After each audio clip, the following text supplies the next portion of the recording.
Hi, this is Bob Linde from the Tradition School of Herbal Studies in St. Petersburg, Florida.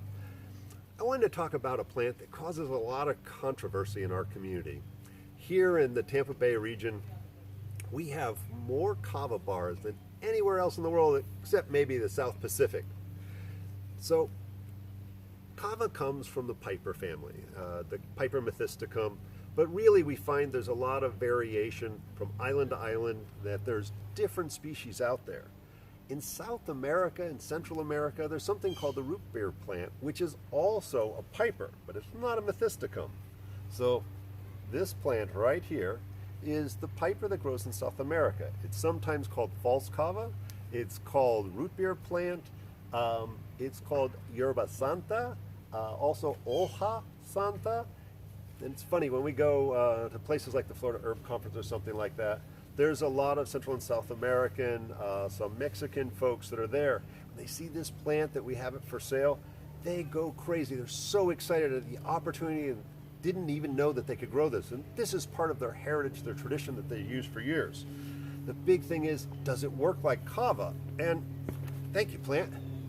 So it has a root very similar to kava. And you know, the proof is in the pudding. This is not methysticum. This is its own rotten.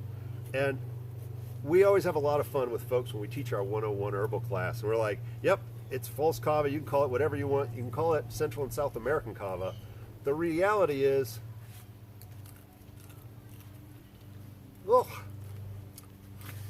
when I chew on the root of this, it's intense, a little dirty.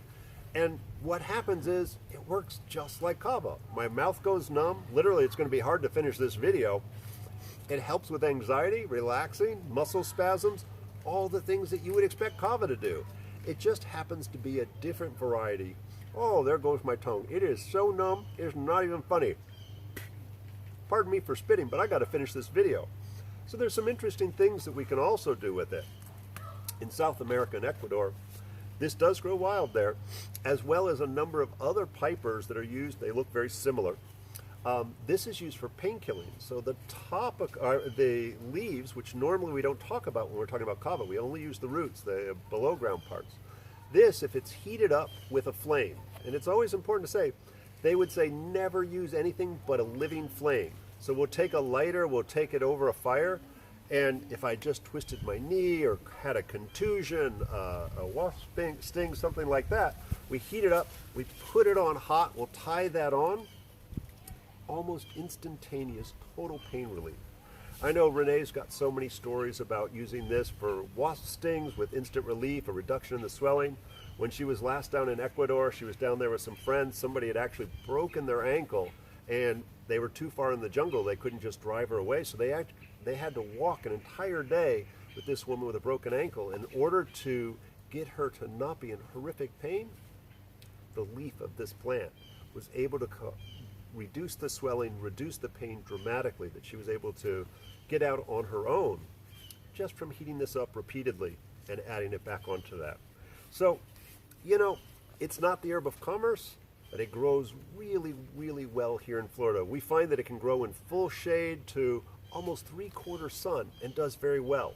It spreads, but it's easy to contain. We do pull it out of our paths occasionally. And let's see if there's one other use here. Ah, there we go.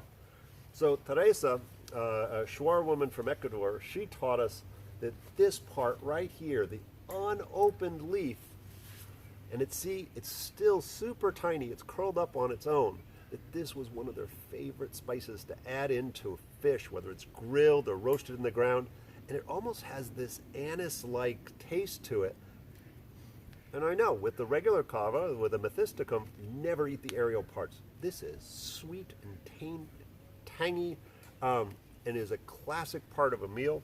In Mexico, these broad leaves are used to wrap almost like a taco wrap or an enchilada that adds flavor and texture. And ultimately, it's effective. My lips are going numb, so I can't say much more because that false kava is starting to kick in with gusto. This is Bob from the Tradition School of Herbal Studies in St. Petersburg, Florida. See, it's going. In my backyard, enjoying some Yerba Santa, False Kava, Rootbeer Plant, rockin' anti-anxiety weed almost. Bye, y'all.